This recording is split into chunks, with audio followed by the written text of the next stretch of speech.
তোমার ঘরে সকাল থেকে মিউজিক শোনা যাচ্ছে, তুমি ব্রেকফাস্ট টেবিলে এলে না। আমি তো বাড়ির আর 5টা লোকের মতো তোমার শরীর খারাপ ভেবে চুপ করে থাকতে পারি না। You know that. আমি বুঝতেই পেরেছি তোমার মন খারাপ। কি হয়েছে শোন, আমাকে বলো। জাহ্নবী ফোন তুলছে না, মেসেজের রিপ্লাই দিচ্ছে না। ও যে কি ভাবছে কিচ্ছু বুঝতে পারছি না। মানে আমি ভেবেছিলাম বাবাকে আজকে বলবো, কিন্তু কি বলবো কিভাবে বলবো এটা নিয়ে তো আমার সারা রাতের ঘুম নষ্ট হয়ে গেছে। আমি ঘুমোতেই পারিনি। আর এখানে যার জন্য এত কিছু করা, মানে যার জন্য এত আমি এফর্ট দিচ্ছি, সেই যদি আমার কোনো কথা। দাঁড়াও দাঁড়াও দাঁড়াও, আমি বলছি জাহ্নবীকে একটু সময় দিতে হবে শোন। তুমি ঠিক যতটা স্পিডে ওর দিকে ছুটে যাবে, ও ততটাই স্পিডে তোমার থেকে দূরে সরে যাবে, বুঝতে পারছো? ওর তো মজা লাগছে। হ্যান্ডসাম কালীকৃষ্ণ পালের একমাত্র ছেলে ওর দিকে ছুটছে পাগলের মতো। এটা ওকে এক ধরনের প্লেজার দিচ্ছে তো, এইটা কিন্তু হতে দিও না। অ্যাটলিস্ট নেক্সট 2 ঘন্টা ওকে কোনো ফোনই করো না। তারপরে 2 ঘন্টা ঠিক ও তোমার সাথে যে বিহেভিয়ারটা করছে তুমি সেটাই করো ওর সঙ্গে। মানে এটা আমি বুঝিয়ে দিচ্ছি। মানে তুমি ওর ফোন রিসিভ করবে না, ওর কোনো মেসেজের উত্তর দেবে না, একদম চুপচাপ বসে থাকো। তারপর দেখো কেউ সুরসুর করে ভিজে বেড়ালের মতো তোমার কাছে চলে আসবে। যদি না আসে তখন আমাকে বলো। সত্যি? সত্যি। ট্রাই করে দেখো, কাজে দেবে। আচ্ছা শোন, নিচে এসো, রাধাষ্টমীর পুজো আছে, ভালো লাগবে। আমি কি করবো? গিয়ে কি করবো মানেটা কি? যাওয়াটা তো মাস্ট। প্র্যাকটিস করবে। আরে ফুটবল, ক্রিকেট হয় না ম্যাচের আগে, তোমার দাদা ভাই তো দেখে ওগুলো, বাড়িতে প্র্যাকটিস করে। ওই যে ম্যাচের আগে দৌড়। হ্যাঁ, ওয়ার্ম আপ। আজ তোমার ফাইনাল ম্যাচ, আজ তোমাকে ওয়ার্ম আপ তো করতে হবে। যাও নিচে যাও, মা কামার সামনে থাকো, বি আ গুড বয়। বাবা মায়ের অ্যানিভার্সারির জন্য ঘর সাজাও সুন্দর করে, কেক আনো, এগুলো করতে হবে তো, নাহলে তোমার কথা শুনবে কেন? ঠিক আছে, তুমি যাও, আমি আসছি। শোনো, আরেকটা কথা আমি বলে দিয়ে যাই তোমাকে। নিচে গিয়ে প্রথমেই কার্তিকদার কাছে ক্ষমা চাইবে কাম্মার সামনে মিসবিহেভ করার জন্য, ঠিক আছে? ওকে বস। আর কত শেখাবো সোম, শিখে না হয় এখন যা শেখার বৌদির কাছ থেকে। এরপর বিয়ে হয়ে যাবে, বউ এসে যাবে, বৌদিকে ভুলে যাবে। না না না না না, I will always be at your service madam. এসো এসো, নিচে এসো।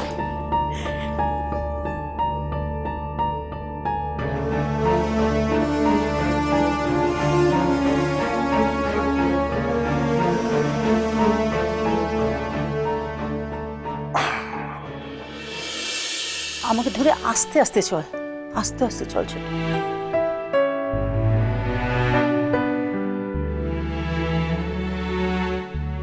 আস্তে আস্তে বস।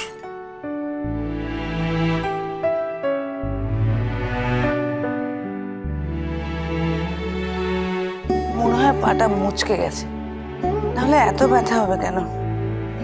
কিচ্ছু হয়নি, একটু ঠান্ডা গরম শেক দিলে দেখবি আরাম পাচ্ছিস। তোমরা এসে গেছো, শাখাটা দেখি কি সুন্দর। কিন্তু তুমি আজ সন্ধ্যেবেলা না তোমার ওই মোটা বাঁধানো যে শাখাটা আছে ওইটাই পরো, আর আমি তোমাকে সাজিয়ে দেবো কিন্তু আজকে। দূর পাগল, সাজবো কেন? না না ছোট, বৌমা একেবারে ঠিক কথা বলেছে। আজ তুই বিয়ের লাল বেনারসিটা পরবি, আর বৌমা ছোটকে খুব সুন্দর করে সাজিয়ে দেবে। আর ওই খোপায় না একটু ফুল দিয়ে দিও। তোমার কি মাথাটা খারাপ নাকি দিদিভাই? এই বয়সে আমি লাল টুকটুকে বেনারসি পরবো, সবাই না হাসবে। আরে এটা এবারে নিয়ম, পড়তে হয়। বড় মা,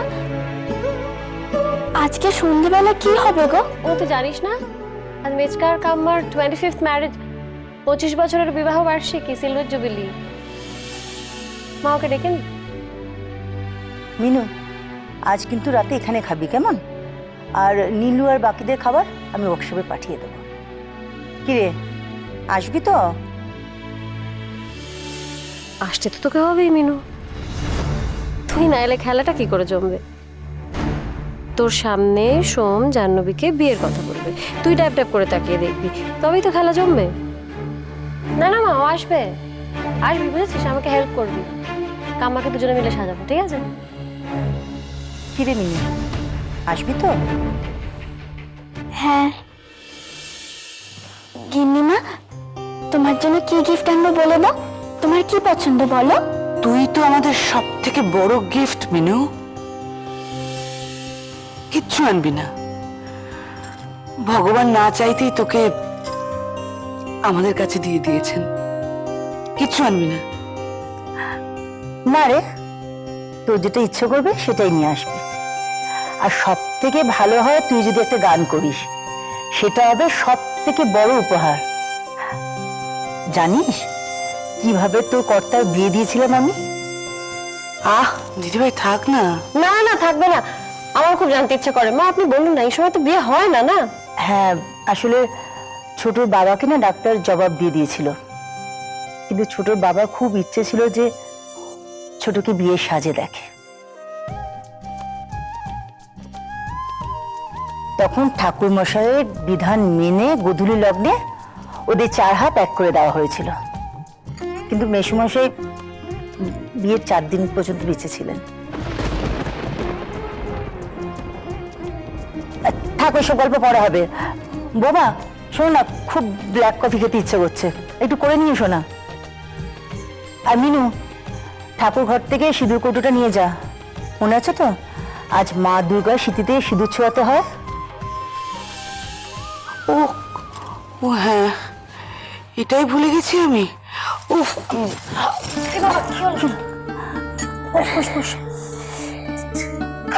এবার কি হবে দিদিভাই? কাম্মা, আমি ভাবছি তুমি পারবে পড়াতে, শেখাতে। মা বোধহয় আমার হাতে সিঁদুর পড়তে চান না,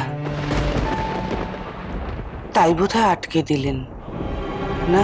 ছোট, সে সকাল থেকে আবল তাবল বকছিস, কেন তো খুব ডাকছিস? মিনু তুই যা তো। কেন মিনু, কেন? এত বছর এই বাড়ি বইয়েরা করে এসেছে,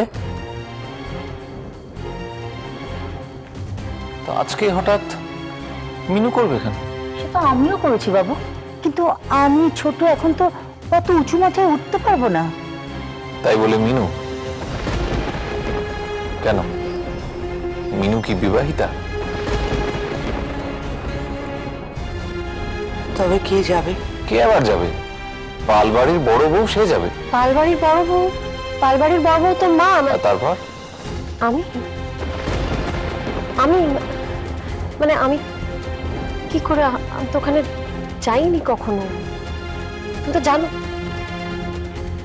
আমি জানতাম বৌমা যাবে না। মিনু না মা, তুমিই যাবে, আমি বলছি তাই তুমি যাবে, আর কোনো কথা নয়। এই মিনু, বৌদিকে নিয়ে যা। তুমি বাবা, ভাল লাগে না ওখানে, কাদা মাটি। তাহলে আমি যাচ্ছি না। যাচ্ছি না বলো, আসছি। আর কত শেখাবে বৌমা? হ্যাঁ মা, আসি। কৃষ্ণা, দরজাটা বন্ধ করে দে। কালী, কালী, কালী আছিস? ও আমার গুরুদেব, কি সৌভাগ্য আমার। বেঁচে থাকো মা, বেঁচে থাকো। আমাদের কি আনন্দ হচ্ছে গুরুদেব, কি বলবো। না, তোরা কেমন আছিস বল? আছি। ভালো আছিস তো? তোমার কালীকে একবার ডাক না, মনটা বড় আপনি বসুন, ছটফটায়। আমি ঠাকুরপুকে ডাকছি। কালী,